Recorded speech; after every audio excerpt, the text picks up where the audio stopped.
Good morning children. आज हम सब विशेषण डिस्कस करेंगे। सबसे पहले हम जानेंगे विशेषण क्या है।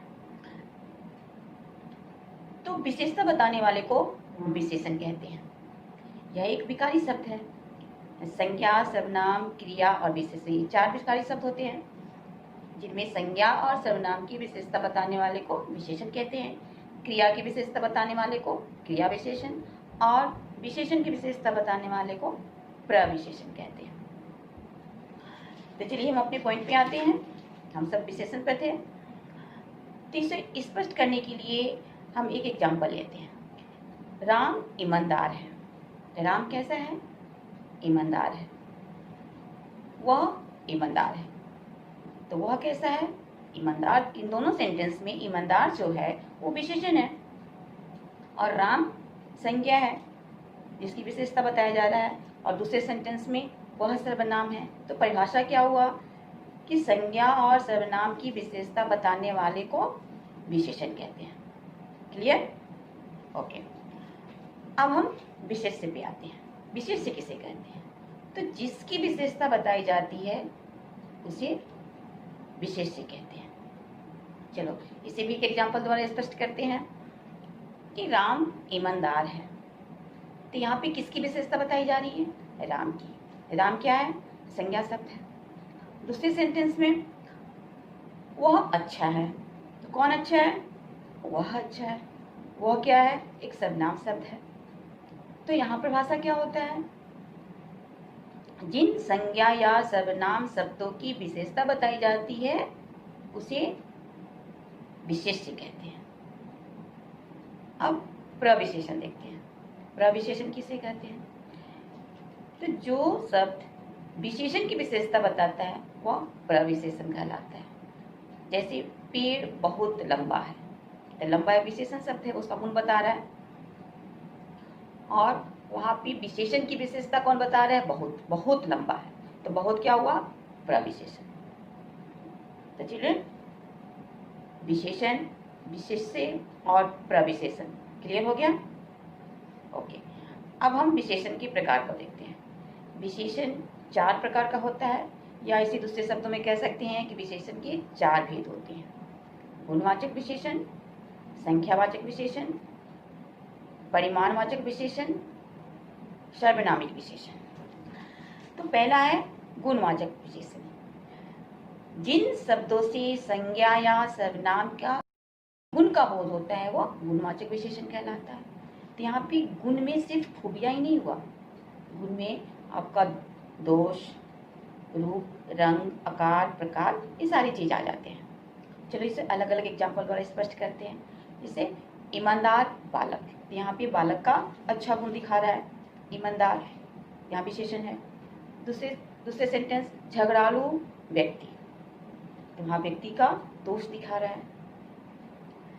काला कौवा, कौवा का रंग दिखा रहा है। लंबा पेड़, पेड़ का आकार दिखा रहा है, कैसा पेड़? तो लंबा पेड़। गर्म चाय, कैसा चाय? गर्म चाय।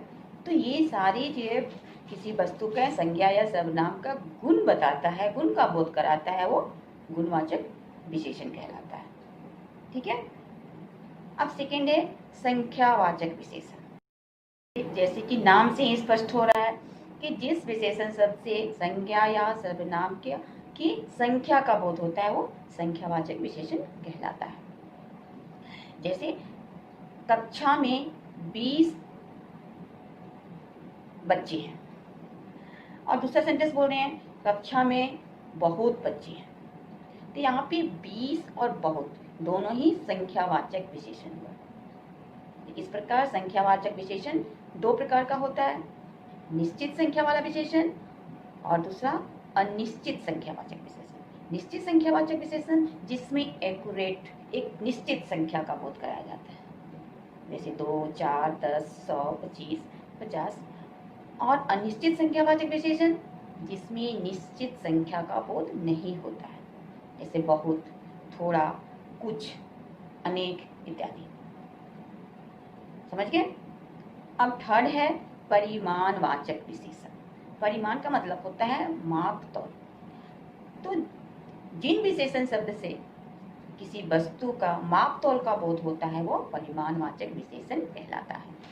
जैसे 2 मीटर कपड़ा दो, 4 किलो चीनी चाहिए, थोड़ा सा दूध।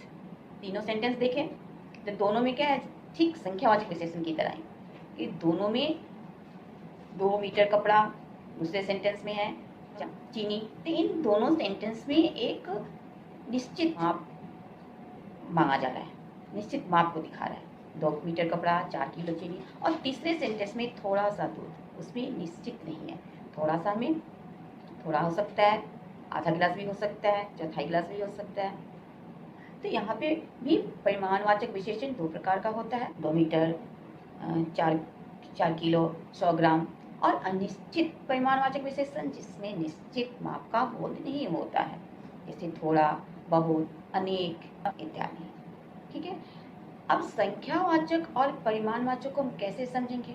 ठीक है, परिमाणवाचक विशेषण और अनिश्चित संख्यावाचक विशेषण में करीब करीब सेम होता है।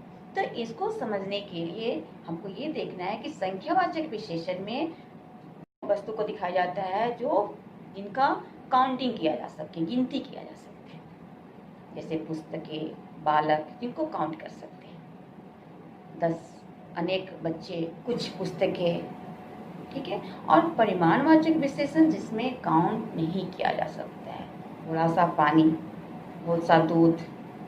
तो उन वस्तु को जिनके बारे में बताया जाते हैं उसको देख के हम पहचानेंगे कि ये संख्यावाचक विशेषण है या परिमाणवाचक विशेषण, मतलब अनिश्चय परिमाणवाचक विशेषण है या अनिश्चय संख्यावाचक विशेषण। ठीक है।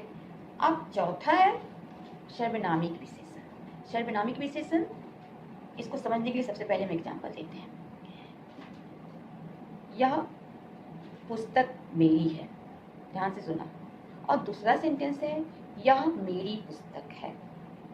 तो पहला सेंटेंस क्या है, यह पुस्तक मेरी, यह संकेत किया जाए कि यह निश्चित, यह पुस्तक जो है वो मेरी है। यहाँ पे यह जो है वो सर्वनाम है और ये एक विशेषण बन जा रहा है क्योंकि वो संज्ञा की विशेषता बता रहा है कि यह पुस्तक मेरी है। और दूसरे में यह मेरी पुस्तक है, थोड़ा सा चेंज है सेंटेंस में। यहाँ पे संज्ञा मतलब पुस्तक और यह के बीच में मेरी संबंधवाचक चिन्ह आ जा रहा है। ठीक है। तो यहाँ पे आप इसके लिए पहचानने के लिए आपको देखना है कि जो सर्वनाम शब्द संज्ञा के पहले आता है वह सर्वनामिक विशेषण होता है। इसके पहचानने का सबसे आसान तरीका है कि अगर वो सर्वनाम शब्द संज्ञा के जस्ट पहले होता है, हमेशा सर्वनामिक विशेषण संज्ञा के पहले आता है। जैसे यह पुस्तक मेरी है, यह पुस्तक क्या है, संज्ञा है, और उसके जस्ट पहले यह सर्वनाम शब्द है। तो यहाँ पे यह जो है वो संज्ञा के पहले आता है तो यह सर्वनामिक विशेषण हो गया। और दूसरे सेंटेंस में यह मेरी पुस्तक है, तो यह और पुस्तक के बीच में मेरी आ रहा है, तो यहाँ पे यह जो है वो सर्वनाम हुआ, सर्वनामिक विशेषण नहीं हुआ। ठीक है, अब क्लियर हो गया। तो चिल्ड्रन, आज की क्लास में विशेषण, विशेष्य, प्रविशेषण और विशेषण के भेद देखिए। अगले क्लास में नए टॉपिक के साथ फिर मिलते हैं।